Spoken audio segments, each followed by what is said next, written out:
Hello and welcome to the fourth revelation. Congratulations, you made it. So if you are here at the fourth revelation, that means you have done revelation 1, you identified your fear, you recognized the root cause, and you overcame that fear. You have done the second revelation.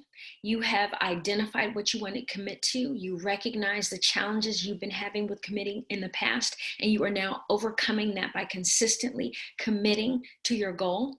And you have completed the third revelation. You identified what you needed to forgive or release. You recognized the root cause of that, and you stepped out of your comfort zone and decided that I'm going to live in the present where my power is, and I am going to forgive. So bravo, congratulations. And now let's get into the fourth revelation, trust. So I'm going to do something a little different for this fourth revelation.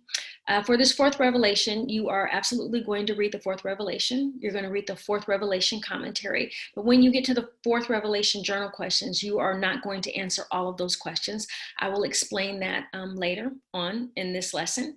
And you are not going to do the fourth revelation challenge as listed in the book, in the Dunes book. I'm going to give you a new fourth revelation challenge. Okay, so at the end of this video and below, there should be something telling you your new fourth revelation question, or the new question that you're going to answer. There's going to be a series of answers that you do answer in your fourth revelation journal questions. It's actually going to be number 4 that you will not be answering. I'll explain that again later. And I'm going to give you a new question that should be located here beneath me. And when we get to the fourth revelation challenge, I will let you know what your challenge will be then. So stay tuned. Let's go. Let's get into trust. Now, trust, as in the dictionary, is described as a confident expectation of something, hope, to rely upon or place confidence in something or someone. So I want to share this story with you. When I was going through a hard time, I'd say I was late 30s, it was late 30s. So I actually share about that time in the webinar. If you've already seen the webinar, then that's the time I'm talking about. So I was going through a hard time and nothing was going right in my life at that point.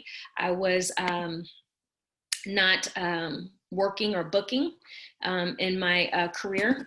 I was having financial hardship, and I had just broken up in a relationship that I thought was going to lead to marriage. It's just not a good time right then. So I was on social media, as we tend to do, and I saw a picture of someone I went to school with, in high school with. Now, we were friends in high school, but not like good friends, but we knew each other, friendly and nice woman. And I saw, because she's an actor too, that in her Facebook post that she had married this really great guy. She had 2 twin boys, and she had just booked this series. Now, I promise you, that was the life that I thought I was going to have. I was going to marry the great guy. I'd always wanted twin boys. I'd talked about it since I was young. And I was, of course, hoping to book a show myself. And so seeing her post took me into this kind of depression where I started feeling sorry for myself. I've never been somebody to begrudge somebody else's success. I was happy for her, but it made me feel sad about me, about where I was in my life at that time. So it was like, yay you, but why is my life not working out? It was kind of like that. And so I went into this depression where I was feeling sorry for myself, and I just kind of put myself through it, right? So years later, now I was married, and pretty happy at that point in my life and my marriage, and things were going well. And I found out that she was in the hospital, that she had cancer. She had breast cancer. She had to get her breast removed, and that she was fighting for her life, to be there for her husband and her children. Now, thank God, she survived that fight, and she is thriving and doing well. I think she's actually on a show right now, so I'm very happy for her. But in that moment, it showed me something that I want to share with you. When we envy somebody's life, or when we allow somebody's life to make us feel bad about ours, and we sort of envy theirs, and when we're looking at theirs, you have to understand that you can't get somebody else's life without getting their complete and entire journey. I didn't know at that time, when I was looking at her life and letting it make me feel bad about my life, that there was cancer in her journey.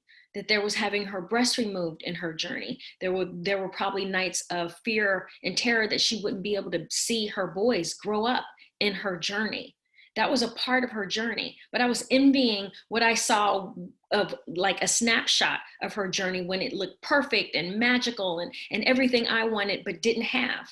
So I want to talk about trust in the aspect of trusting your journey, trusting where you are, trusting that everything that you're experiencing is leading you to where you are today to get what God has for you.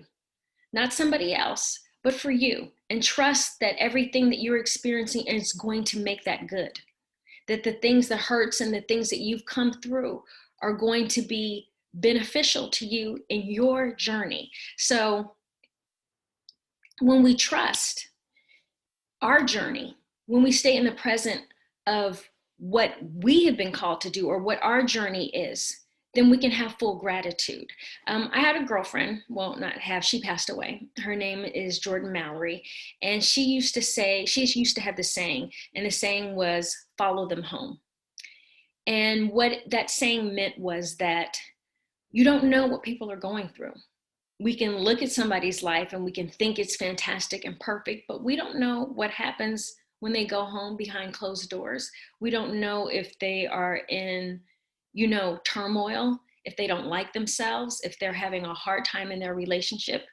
We don't know any of these things. So we look at the grass on the other side and think it's greener, but you don't know that for sure because all you're seeing is an outside superficial view. All I saw in that moment was a snapshot of her life being great, on social media. And what do we put on social media? We put our best picture. And not to say her life wasn't great at that time and all those things that were happening for her were true and real and a blessing, but it doesn't mean that somebody's life is perfect and it's always going to be like that. Like I said, in her journey, she had some very painful things coming up that she has overcome and is doing well with now. But do I want that part of her journey? No, I want my journey. So trust your own journey. Trust your unique destiny. Trust it enough to say that whatever didn't happen that was used to get you to where you are right now in this course, learning to love yourself, learning to surrender the things that don't serve your goals of who you are and who you want to be. And at the same time, you are learning to step out of your comfort zone, step out on new faith and try new things to develop the restored and renewed you. This is where you're supposed to be right now.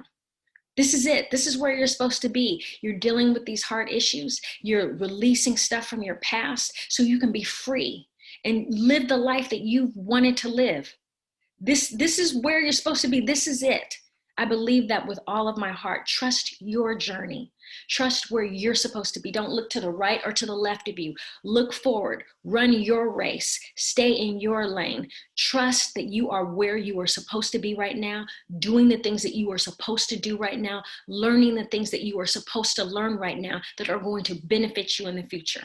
Okay? So I just want to say that that's how we are going to approach trust. Before I wrote The Dunes, I had what I call hater thoughts. These thoughts came in my mind of, who are you to write a book? Who are you to tell people about this or that? Who are you to say any of these things? And I had to fight those feelings. I had to fight those feelings and I had to trust my journey. I had to trust that my journey had equipped me with the emotional, spiritual, and the practical insight that could add value to people's lives, and that value would change people's lives. I had to trust that about myself. I had to believe in my own unique journey because that was a part of my journey. I had learned some things that were painful, that hurt me, but that I knew because I learned them and overcame them, and I learned some tools that I could then put it in a book, teach others, and perhaps they could use it and be useful to overcoming the obstacles and things in their life. I had to trust that about myself. What I'm saying too about The Dunes, and I've said it 1,000 times before. Where's my book? Here it is, right here. The Dunes is, at the end of the day, it's just a book. It's just words on paper with binding. It is not a tool until you make the decision to make the change in your life. And then it becomes a tool for you to go on to do bigger and better things. But none of that could have happened if I didn't trust that I had something to offer you.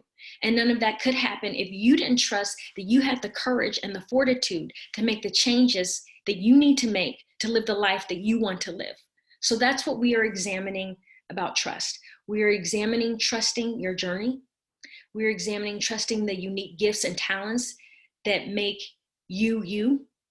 Trusting the dreams, trusting the visions you have for your life. So as you read the fourth revelation commentary, and when you get to the fourth revelation journal questions, I want you to look at it in that aspect. I'm going to say it again. Trust the unique gifts and talents that you have that make you, you. There are other people who have similar talents, but they're not you. So they don't come at it with your perspective. They don't come at it with the things you learn. They don't come at it with your special flavor and special personality. Maybe you're quirky. And so that's you. That's great. That's who you are. Trust that you have been created to be who you're supposed to be. This quirky you. Maybe you're outrageous and vivacious and you're the life of the party. Then trust that what you have, this outrageous, vivacious, fun-filled person, is what you're supposed to bring to the game, is what you are supposed to gift other people with. Because if you hadn't come to the party, maybe everybody wouldn't have been dancing. Maybe you're the intellectual friend. Maybe you're the friend who's the person in your friend group where everybody comes and tells their stories to or comes to for advice. Trust that you've been made to be that person, and that's what's great about you. Don't want to be her or him. Be the best you. Trust your journey. Trust your unique gifts. Trust your talent. Trust the things that make you you. The things that you thought, well, this is kind of weird or odd or whatever. No, these are the perfect things about you. God gave those gifts to you. Maybe you didn't see them as gifts, but they are, because they make you uniquely you. Nobody else has them. Because when we compare our journey to someone else, especially on social media, right? When we do that, we're always going to lose, because we're not even really seeing the whole picture. As my girlfriend said, follow them home. You don't know what happens at the house. I hope it's great, but we don't know what happens on other people's journey. I remember when I did the play STEM. I'm going to talk about that a little more when we get to recognize. But I stood on stage because at that time, I was sharing that I had a journey that involved an eating disorder when I was younger. Nobody would have thought that of me. They thought that I was pretty. They found me attractive, and they thought that I was smart. So they thought that my life was a certain way. They didn't know my full story. They didn't know that I've had some painful things, traumatic things in my past that I've gotten through and overcome, that there have been painful lessons that I've had to learn, and that I use my stories always in my gift of acting and art and storytelling to help people know that you're not alone. We're all the same. We all have things that we have to grow from and get over. But they judged me. I remember after the play, a young woman came to me and she was like, I never thought that you dealt with anything. I thought, well, we all deal with something. But she thought that my life was a certain way. But because I shared and because I let her see, you gave her some insight into my pain and my journey, that was very healing for her, because she had gone through an eating disorder and she needed to know that she was not alone and that it was something that could be overcome. So your story, your unique journey is what you bring to the table. It's your gift. It's your gift to share with the world. And who you are and what you envision yourself being past this moment. So I'm saying everything that you are, that you've come to be with, love that part of yourself. We're refining things. We're getting rid of things that don't work. Yes, that's a part of this journey. We're going to live more and we're going to carry less. But I'm talking about the unique things that make you, you. Love that about yourself. Now let's talk about your trust, what we're going to trust for, and the dreams and the things that you're hoping for. Next video.